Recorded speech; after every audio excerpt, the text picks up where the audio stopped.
MAGA and its subsidiary Maha is still insisting that the people love Kid Rock and want, maybe even need, more of him. And I guess we also want him to take his shirt off. Look, is this the top news story of the day? It's really not. I know that there are so many better, weightier, more pertinent headlines out there, stories that impact people's lives in real and critical ways.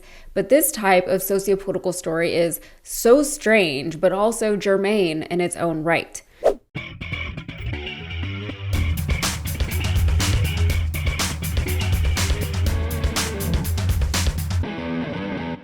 This is the world that we currently live in, and it's a world that has been created for us by our government, yes, but also by our fellow countrymen who voted for this government. Do I think that everyone who voted for Trump once, twice, even 3 times knew that their votes also signed off on so much Kid Rock? No, I don't think so. Do I think every Trump supporter is thrilled to now be getting so much Kid Rock? I really don't think so, but it's fun because they have to pretend that this is their guy. This is the music that they want, this and Catch My Fish, Drive My Truck. The music is objectively horrible, but they have to pretend to love it so hard because to reject Catch My Fish, Drive My Truck, Drink My Beer, Feed My Dog on any kind of artistic grounds, of which there would be many, or even just based on personal preference, would be in their eyes and in the eyes of the party they serve unpatriotic. And we all know by now that unpatriotic, according to the terms by which they have chosen to define patriotism, is the worst thing anyone can be in this country. So good for them. I guess that they got what they wanted, and that is more Kid Rock. It's less good for the rest of us. I was going to say that Kid Rock should have gone the way of a band like Creed or something, but I hear that they're back. They're actually playing at the Houston Rodeo this year. And for those of you who don't know or don't get it, that's a big deal, and no, I'm not kidding. But that ad, okay, look, it's a good thing that our health secretary has a 6-pack, I guess. I don't need to see it though, especially not as often as I see it. He's also 72 years old. And I am not trying to speculate about things that I don't understand or know. I encourage everyone of all ages to do some kind of strength training because it really is the key to longevity and overall health. But that is a very ripped old man. I don't know how he got that way, and that's all I'm going to say there. And again, I don't love to harp on people's looks, but they're clearly trying to make a point here about health and aging well and living a healthy lifestyle. So with that in mind, after the Super Bowl, a side-by-side was going a bit viral of the 2 halftime shows. It showed Ricky Martin, who performed with Bad Bunny at the actual Super Bowl, next to Kid Rock, who did his own halftime show somewhere else. The post points out that the 2 men are the same age. They are both 55 years old. One looks noticeably less thriving than the other. If RFK Jr. really wanted to make a point, he should have asked Ricky Martin to be in his weird video. Ricky Martin probably would have said no, but it never hurts to ask. And it is funny that they keep going all in on Kid Rock because they have other MAGA celebrities to choose from. Isn't Rocky MAGA Sylvester Stallone? He would have made RFK look bad though, so I think that that's why they probably didn't want to ask him. No one would ever believe that the 2 of them were gym buddies. Well, the ad is already getting roasted everywhere. For one, RFK Jr. insists on working out in jeans, and as you saw, he even did a cold plunge in jeans.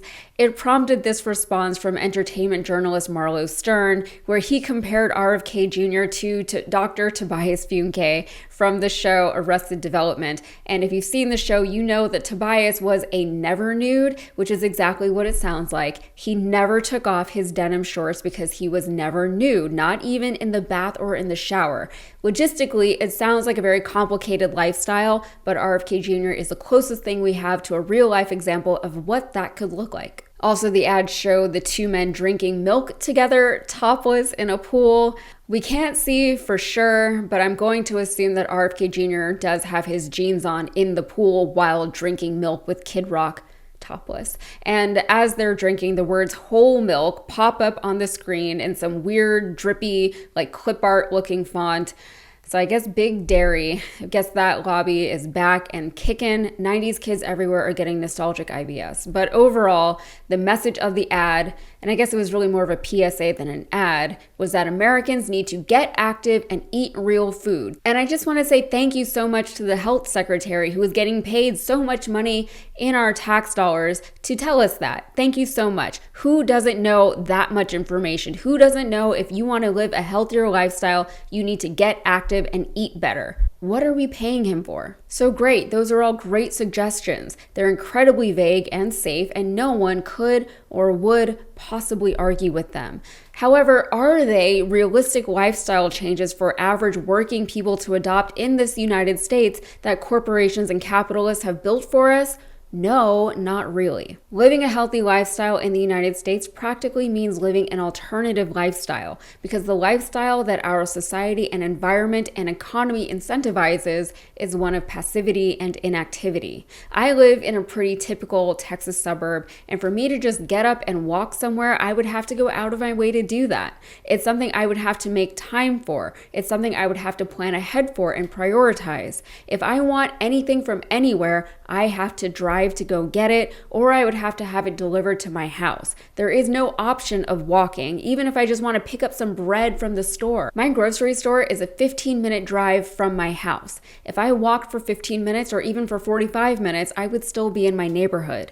Even if I did decide to walk to, say, my grocery store, I would have to deal with no sidewalks for significant stretches, but then I would also be walking for a few miles along a very busy strode. And if you don't know what a strode is, you should look into it. But also I would be walking on maybe a tiny narrow sidewalk with no shade from this Texas sun because they've cut down all the trees, and I would be breathing in car exhaust the entire time. Then of course it would take me forever to get there, and then I'd have to do it all over again on the walk back, and this time I would be carrying at least a week's worth of groceries, because how often would I really be making that journey? But walking is free. It can't really be monetized. Our cities and suburbs are built around cars, which deliberately discourage the most basic form of human physical activity. Instead, we have to sign up for expensive gym memberships and drive our expensive cars to get to the gym. We have to take time out of our days to be physical. We have to drive to walk. It's not a natural way to live, and the result is that we now live very unnatural lifestyles in unnatural bodies. Unless you live in a very select few cities in this country, cities that tend to, by the way, be more expensive to live in, like New York or Chicago or maybe Boston, then you're not walking as a matter of lifestyle or utility. You're just not doing it. And food is a whole other thing. People wanted RFK Jr. as a health secretary because he thought that he would fight to get harmful additives out of food. And I guess he's done literally the tiniest bit of that.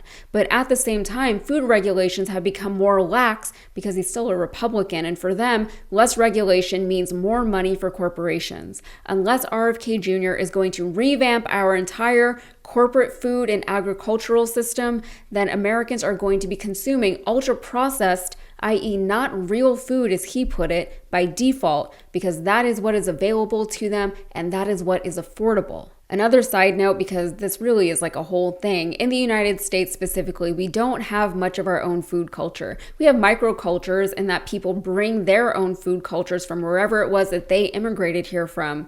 But actual American food, it's not a lifestyle for us. It's not a point of pride for us. We don't make our own bread like every other culture ever. We don't function seasonally because we have access to everything all the time. Most of us don't even know how to cook, which is insane to me because it's such a basic tenet of being alive. We need to eat to live, and people don't even know how to feed themselves anymore.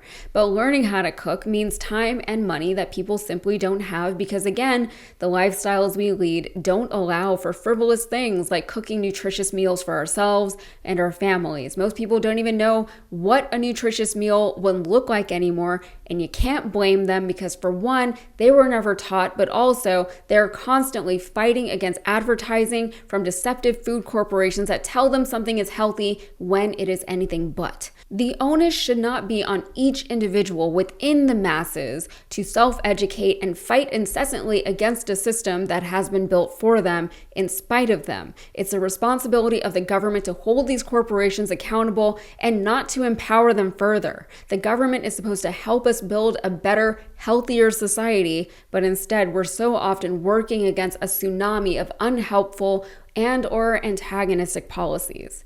And on that note, I am actually going to the gym right now, but not because RFK Jr. told me to, because I was already going to do that.